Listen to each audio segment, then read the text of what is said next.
Welcome to Don't Retire, Graduate, the podcast that asks you what you want to be when you grow up so you can graduate into retirement with purpose and passion. I'm your host and valedictorian, Eric Brotman, and our guest today is Tom Brickman.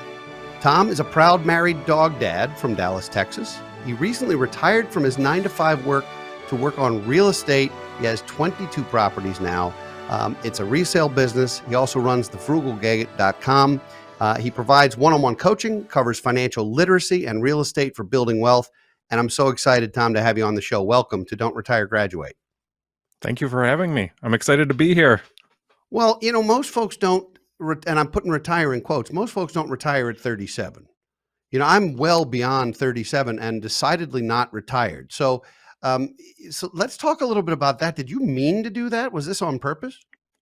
It was a goal. Yes. I've been working towards it at least 10 years. But I worked at a movie theater for almost 16 years.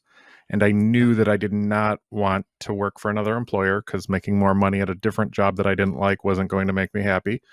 So I made it a goal in 2009 that I was going to buy a property a year. I had bought a couple before 2009. I bought a money pit in there and I didn't give up after that one. And I started to make money at door number 5. And I knew that if I kept buying one a year, it could get me out of here without having to go to another employer. All right. So the story, and I know a little bit about the story, and some of the properties that you're buying are buying unloved, unwanted, often unsightly properties and turning them into something else, which is so there's some social good here too for neighborhoods as well. How did you decide to do? Was that on purpose? Did you seek that out, or was that because that was what you could afford to buy when you were first buying doors? That's what I could afford to buy, and actually, I just finished one. And it was a foreclosure. It was a bank owned, and it had been on the market for like 8 months, and it just sat there. It was ugly, but it was really good bones. And I threw in a really low offer. My realtor's like, "You're not going to get that." And this is just this past August. And the bank came back the next day and they're like, "We'll take your offer." So I still do it, even though I could afford more, but it's still one of those that, and then what's awesome is I put this one up for rent a couple of weeks ago. We just finished with it. We had like 19 applications the first day before people had even seen it. So people were excited. It's in a good spot and it looks really, really sharp now. So being in that spot where you can put something back in commission and this thing, it took me months just to get the electric on because it had been off for so long. So it's one of those that had sat there for 2 years, unloved and untouched. And now it's back in commission. That's phenomenal. And I'm, you know, like I said, that's good for neighborhoods. It's good for families. Lots of people win anecdotally, sort of in an ancillary way on these things, which is wonderful. So I tell a lot of folks, you know, we represent families all over the country, and we often get asked about real estate as an investment. And specifically, we get asked, you know, I'm going to buy my second home or I'm going to buy a different house. Should I rent out my current one? And the advice that I give, and I'm interested to hear whether you think my advice is spot on or not, the advice that I typically give is either decide you're going to be in real estate or don't. Don't have just one property, because in my mind, that's like having a portfolio with one stock, and a lot can go wrong. And you said you had a money pit.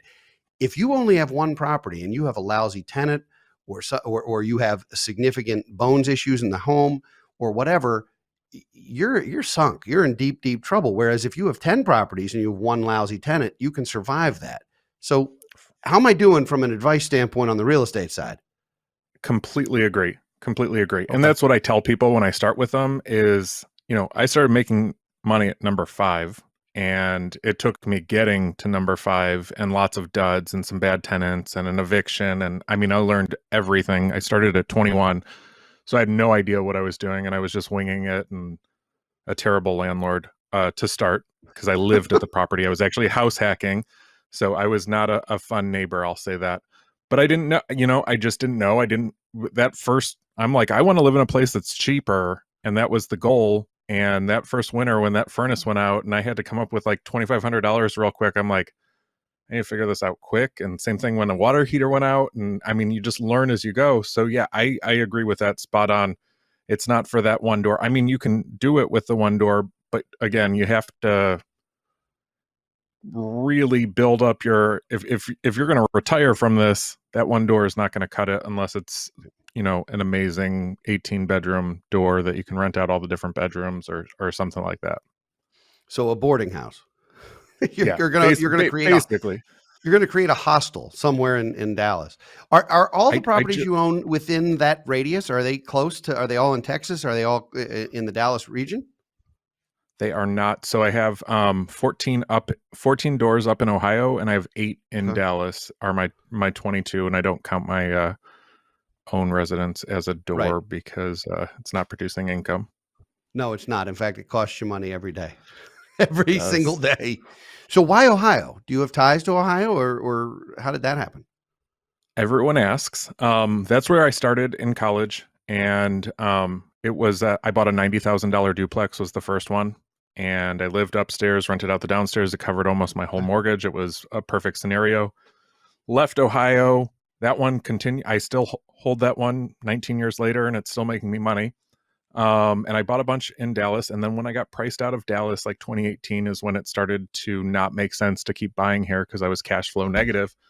I went back, and what I found is Ohio is a great cash flow town, but a terrible appreciation town. And Dallas is a wonderful appreciation with very little cash flow, especially if anything you buy right now. So it makes sense to be in both markets because you definitely don't want to just bank on cash, and you just don't want to bank on appreciation either. So I really like that approach, because the two ways to make money in real estate are those two ways. The value of your property and your equity can grow, or you can be cash flow positive, and it's sometimes hard to be both on the same property. Um, is this something you're now teaching people how to do this, correct? You're coaching folks one-on-one, you're helping folks do. Are you doing co-purchases with people, or are you basically saying, here's how to do it, you're on your own, or what is the approach you're taking with that? I'm doing all of the above. I just started doing the co-purchases because there's some that, want to do it and have the money and don't have that skill set to find the right property. And, I like to make money when I'm buying the property. So when I'm signing paperwork, and I just am buying another property this week, we should go in with $4,000 equity, which isn't a ton when you think about it. But once we fix it up and get it rented, it's a solid property. And a lot of people, who come to me are the ones who are like, I tried it. I lost $50,000. I don't want to do that again. Let's try this a second time and see if we can do it right this time. So do the teaching, do the partnerships, and I'm open to all of that. And it's case by case with me because I don't want to take on something that I don't think I can help you, or in a market that I'm not familiar with. Because when you contact me and say, let's go to Kentucky, I say, you are good in Kentucky. I am not. I don't have a team there. I'm not going there. But it's case by case with all of that. Are you, how do you handle some of the liability issues? Are you doing LLCs per property? Are you setting up entities to protect you if one tenant falls down the stairs in their property, to protect the other 21 doors? Like, how are you handling some of the legal stuff? Yeah, I usually batch them. So it's like 2 or 3 properties in an LLC, and that's for legality, and that's for loan purposes. And so, yes, I have multiple different LLCs across the states set up. And, there's some LLCs with just one door. And then there's some, like Ohio, when I'm buying a $50,000 door, we'll group 3 properties together. Got it. So that way you're sharing some of the liability, but you also can share some of the cash flow. So if 2 of them are positive and one's negative, you can offset that and so forth. So for sure. So you've got a team of, I presume, a team of people who do the work, the rehabs, so you must have 2 full crews in Texas and Ohio at this point, or people in every fix-up opportunity. You've got plumbers and electricians and carpenters and all those folks in all these towns, or just handymen? What? A mix of both. Like, I have a really strong plumber in Ohio that I wish I had in Texas, and a really strong contractor in Texas that I wish I had in Ohio. So I have a mix of a really solid team across the 2 states. And even as late as last year, I was burned on a project where I hired an electrician. He did half the work. He asked for the second half of the draw. I paid him the money, and then he ghosted me. So that was a $3,500 lesson. So Wow. it happens. And that, I try and, explain that to people. And I hadn't worked with this electrician before this project. And I needed a certain set of stuff done per the city, per the permit. And he's like, yes, I can do it. And he did do half. And then he just went missing. Wow. Now So that it happens. happens. Now, what do you do when that happens? I mean, obviously you eat it, but are you yelping to make sure that nobody else gets taken by these folks? Like, are you doing sort of helping others with due diligence when you run into a bad apple, or are you sort of just letting it be? With that, I didn't Yelp because there was no Yelp available for that. But I did do a report because he was licensed to the state, and it came back that the license that he was using was his father's license. So it's Hmm. just, yeah, it gets messy. And of course, I'm like, I just had a client who bought up there, and I'm like, if you're looking for this is the contractor I'd use, and I've had good success with him. But Hmm. another thing that I don't like, and I've had this happen before, if I do a referral and then they're not happy with the job, I don't want them to come back to me and be like, this looks like crap. Why did you recommend him? So I'm very Hmm. careful with who I do the referrals on. I have a couple in Texas, especially, who do the new builds. So I know that they're up to par and can Hmm. definitely make a client happy. So I'll definitely do referrals on them. But then there's other ones like you don't want to refer out because you need them to work on your projects. So I would say I'm selfish in that aspect where I don't do referrals on everything. Okay. Now we talked about the diversified ways to make money in real estate. Are there other things you're looking to do to diversify your own personal income so that you're not fully dependent on real estate, specifically on rentals? Yeah, right behind me, I am in my eBay room, and Aha. the reason I do the reason I So do these everything eBay behind is you is how for sale? Everything it behind is. you is It's for listed up sale? on Oh my yes, it's goodness. All listed right. up on eBay. So, All right. and this has been my safety blanket since I was in my while I was in college. I started by selling purses, and they were $1.50 purse that I bought, and eBay didn't even have buy it now, so I'd sell them um, two at a time because I had two colors, and I'd sell them for like $60 a piece and ship them out each week, and that was how I started. So I call eBay my safety blanket, which is a way for me to generate income without very little effort. And yes, I do have to ship the items. I fulfill my own items, but it's something that when I have a really bad real estate month and all the furnaces break, I can go really hard and get stuff listed, and I've got that backup money. And I mean, I have emergency funds and all that for it, but eBay is one of those Sure. that's just been there over the last 18 years, and I can do as much or as little as I like with it. So you have a big relationship with one of the major shipping companies, FedEx or UPS, or somebody loves you because you're We- keeping them in business, or We're actually mostly post office, and we have our favorite cashiers there, and they know us by name, and okay. we'll bring them a coffee sometimes, and we have a good That, rapport with them. And that's we good. don't do a ton, but we'll do like 5, 7, 10 sales a day. So we're not like a huge, and again, that's at my pace and that's where I'm at. And there's times where I'll travel up to Ohio, so I can't be here to ship items. So I don't like to overload, but I also like it. So if I need something coming in, I've got that always. I find your professional life fascinating because it is so foreign to me because and I run three companies and I'm at them and it's very hands on and you don't have to deal. You're working with contractors, but you don't deal with employees. You don't deal with office space. You don't deal with employee benefits and all those kinds of things. Of course, you have to make sure you're taking care of yourself and doing some of those, which I presume you have done your own retirement plans and those things. I hope. If you haven't, we'll talk Wait, after. yes. But it's a completely different professional existence than mine, and you look darn comfortable and happy. So there must be something about not putting on a movie theater uniform and going in and dealing with that. This has to be a huge, huge shift and a wonderful one for you. What's it feel like to wake up in the morning to know that you've already made money that day while you're making your coffee and to know that everything you're doing now is accretive? I love it. And it's one of the, when I woke up this morning, I had 3 eBay sales in there. So I'm like, oh, this sold, this sold, this sold. And I get to build a calendar and a schedule that are important to me, which I Mhm. couldn't do before. I had to ask for PTO, and next week I'm going up and visiting family in Ohio. So the flexibility and, being able to fill my calendar with things that matter. After this, I'm going to the gym and I've got a meeting this afternoon. So it's one of those that I can build a day around what I want to do and where my priorities are. And then I'll circle around. Right before we started, I was ordering a sink for a contractor for a project that we're working on. And I like that. And I like that I could just take a day off or a weekend off if I want to.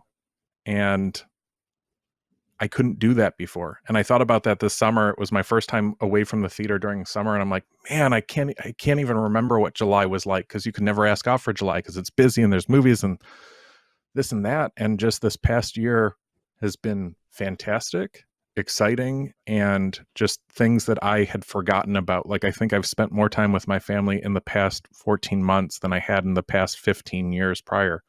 And that's, Wow. you know, you forget about some of those things and those little, sitting around playing a card game with the family while you can. And those are things that go to the wayside when you're working this job and you're on call and you've got to respond to this quickly or you'll get in trouble, and you've got to change this and you've got to cancel this and do this. And, your priorities shift as you transition into this space. And as people, I just had a meeting this week with someone who's just starting out with it was really hard the first couple months, but it got easier as I went and as I filled up my calendar with things that were important. Mm-hmm, And mm-hmm. it took me 3 months to figure it out, because I was like, man, this sucks. Maybe I'll go work at Starbucks. Maybe I'll do this. And then I'm like, oh wait, I could do that. And I signed up for some volunteer stuff to keep some structure, because that was what it was like, it's Monday morning, I don't have to drive into work. So yeah. It's interesting to consider yourself retired, because it sounds like you're not. It sounds like you're working. You're just not working for someone else. Um, if you were to never buy another property, could you live comfortably or reasonably comfortably, as you define that, on the cash flow coming from the doors you own now? Absolutely. And I just did my taxes this week, and he's like, how many more of these are we going to do? He's like, you would have been I bought 5 last year. And he's like, Okay. if we would have not done these 5, we would have been a whole lot. He like took those out. He's like, this is where you would have ended up. Uh-huh. This is where you really ended up, because you spent your money back into these new 5, and this, Mm-hmm. they didn't make money off the bat. So I did renovations, and the majority of them were vacant and dilapidated, run down when I bought them. So he's like, how many more are we going to do? And I'm like, strategically, I'm going to, do a few. And this year, I think I'll end up at like 4 or 5. Okay. But again, some of them are the partnerships, Mm-hmm. but I will strategically upgrade. So like some of the older ones, maybe it's time to sell off that duplex, because as I do this, what you like more and not. And I don't want to hear about Becky smoking downstairs and complaining with this neighbor. And I'm, and I have a manager, but some of the Uh-huh. tenants have been there so long. I have some that have been there 12 years now. So I was the self-managed person. So I still get contacted when Becky's outside smoking, and I don't care. I don't even know who Becky is at this moment, but I'm still getting Or contacted by what some she of the older tenants. or Right. what she's smoking. Like, we just don't know. Right. Could be anything. Right. All right. So Oh my goodness. I'll maybe do some upgrades, but I really do feel like I always said I'd stop at 10, and I didn't stop at 10. And I do feel like maybe some trade ups or something like that would make sense. But yes, I'm good with my portfolio where I'm at. So that leads me to the next question, because there's when you run a business, and you're running a business, you're running two, I guess, or 22, however we want to look at it. But let's just say you're running two businesses. One is a side hustle, that's eBay. One is your primary business, that's real estate. Um, I- there are different economic conditions that will impact lots of things. And this has been an interesting few years. You quit the movie theater before or after the COVID shutdown? After I put in my notice before, and then they talked me into staying, and then I regretted staying that 2 extra years. So I quit in January of 22, but I was ready in August of 2019 is when I was ready. Ready, but a little freaked out at not having a paycheck. Yeah, and I did Yeah. get some extra doors during that period, so it worked out, and it positioned me stronger for 2022, the beginning of it. Okay. Okay. And so in that aspect it was good, but I would have probably been okay if I had left in August of 19. How has inflation and rising interest rates, how has that helped you? Are you financing most of these properties? Are you paying cash for most of these properties now? If you have fixed mortgages at ridiculously low rates and now you're seeing rent escalation, is that a win for you? Are you feeling good about that? Like how's the interest rate environment affected not only the properties you've owned a long time, but also the ones you're looking at currently? I'm conservative, but I started in 2004, so our rates were 6.85 back in 2004 when I started. Okay. So I was Okay. already there, and if it cash flowed there at 6 or 7 or 8%, I can make it cash flow at 3 or 4% if it ever. So, um, I'm looking at everything a little bit differently. Like the one that I'm working on right now in Dallas, I was thinking of doing a refinance, and I'm in it a little bit like a percent lower, and now I'm like, you know what? I don't need that money right now. We're just going to let it fly how it is. It's in a 15-year commercial loan on that one. And, looking at it on a case by case, but I'm certainly not staying away because if I want control of the asset, I can make it work with the interest that it is. And Okay. that's how I'm looking at these. And like last year, I sold one and I bought 5 and I bought 4 of those in cash Okay. last year. So it's one of those as well where if it makes sense, I'm all in. Okay. And Wow. that's where I'm at with, the benefit. Yes, I do have some properties that are in that 2, 3, 4% range, and when I was doing my taxes, I'm like, oh my gosh, the ones that you don't think, those are the ones that are making tons of money just because. And I'm not one of those that is constantly raising rents, but it's a little bit below market on this one, and it's in down in South Dallas, and it's a rougher property. But when I bought it, I just bought it at the right time, at the right price, with the right interest rate, and Hmm. did a ton of work to it. So it's everyone wants to rent it whenever it comes available, Hmm. and it makes a lot of money. So That's wild. I've got some locked in at great rates, and then I'm not worried about the ones that will time out because maybe that's when I sell off one of them and just pay off that completely and don't worry about doing any kind of refinance or carrying debt on those certain ones. How many of the properties that you own are multifamily? Are they all individual unit? You said there was a duplex, but are most of them one or two unit structures as opposed to you're looking at apartment buildings now? I'm looking at those again strategically if it's the right project because there's always those 4, 5, 6 units that come up, and then I'm like, oh, this will be a disaster by the time I'm done with it.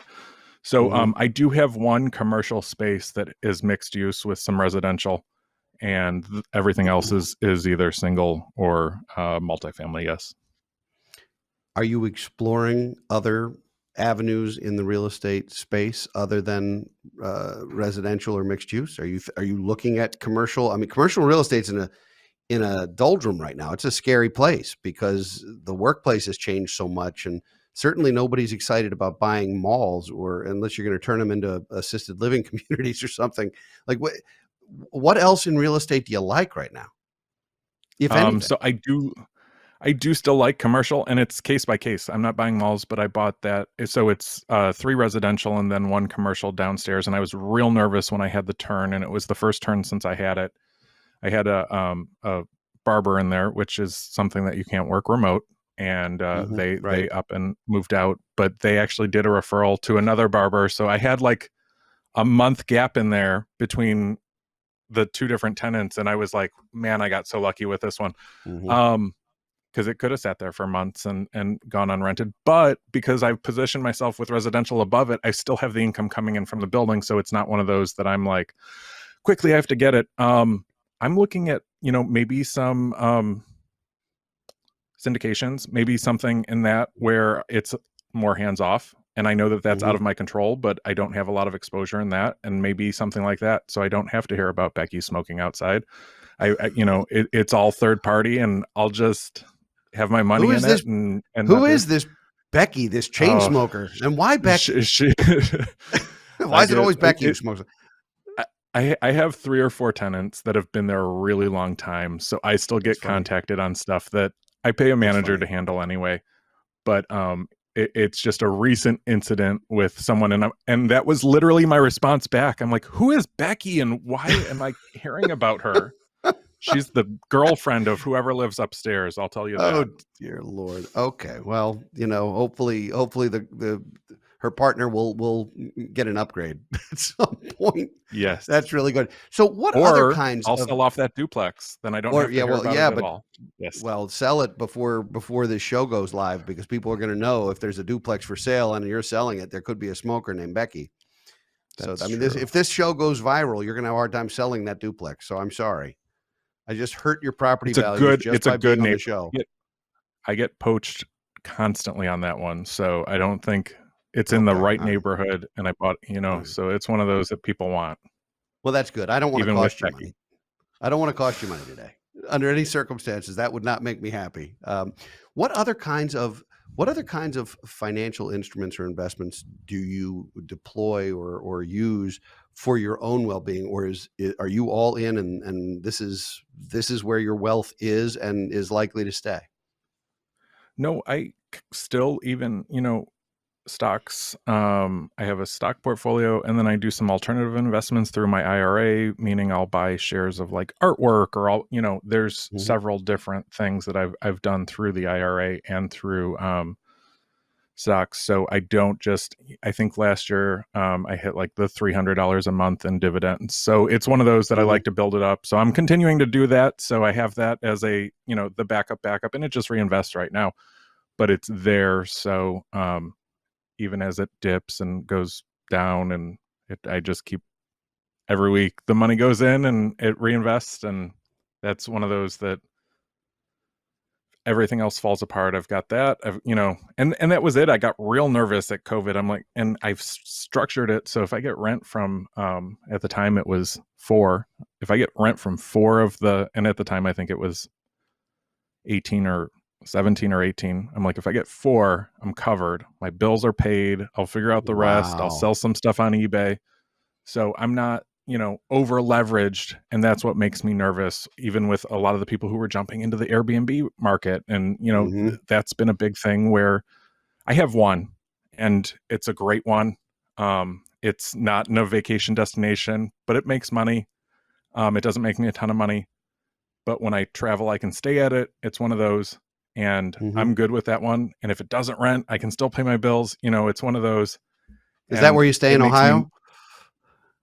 Yes, in the past That's 6 months, that's I'll, great. I'll I'll stay at that one, and I work on. Right now it's about to go up. We're redoing a bathroom, so it'll go up on Airbnb. It's all been private rentals for the past 6 months, and it's been like clients that have gone in and family that's gone through. They'll rent it for a couple nights, but I get nervous with how that's been so over leveraged by some people, and Oh yeah. they need to collect rent from all of them if they're going to make those mortgage payments, and that just leaving my job, I didn't want to put myself in that spot, and I just knew going in with very, not low debt, but manageable debt, so I know if I collect from these couple, I'm good.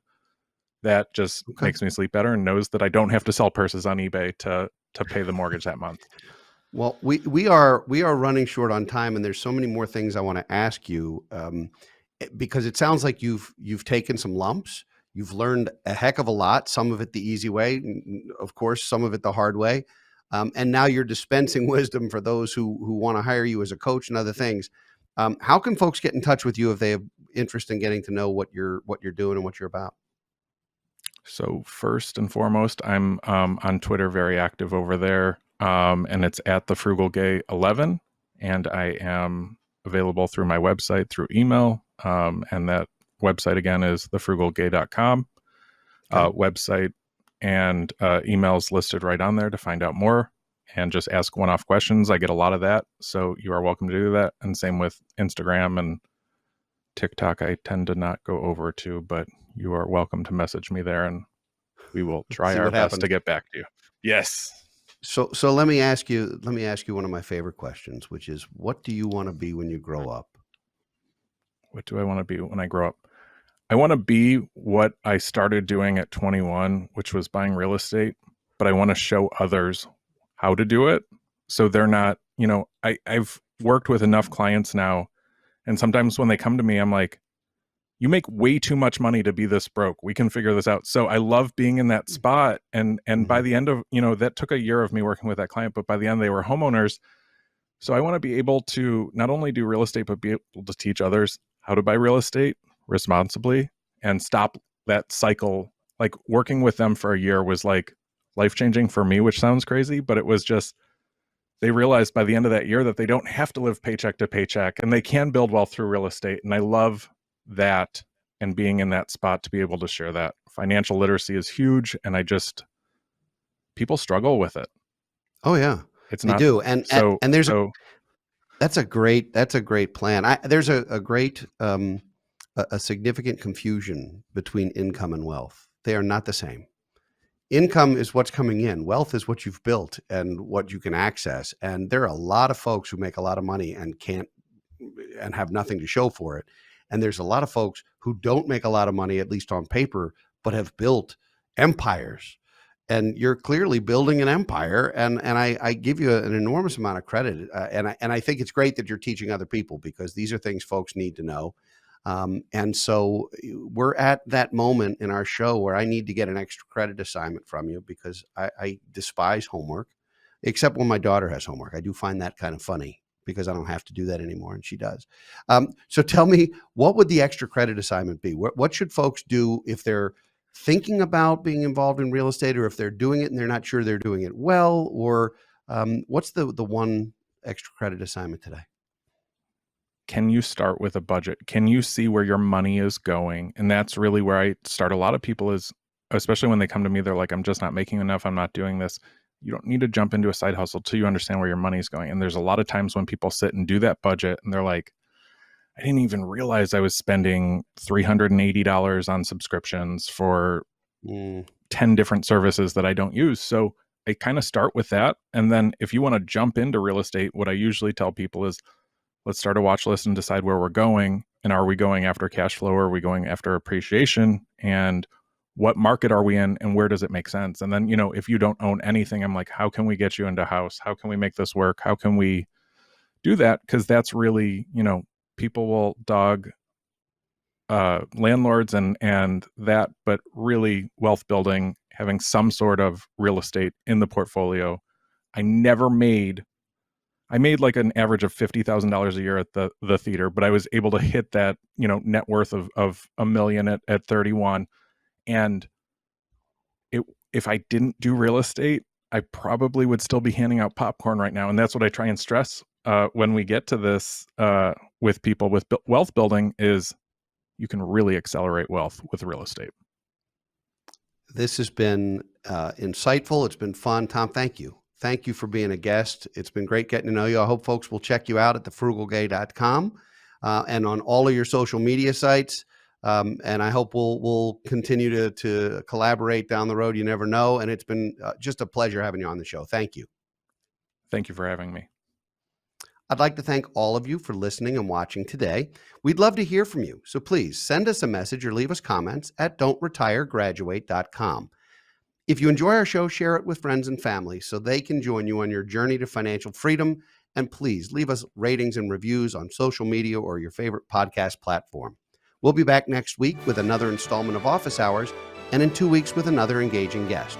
For now, this is your host, Eric Brotman, reminding you, don't retire, graduate.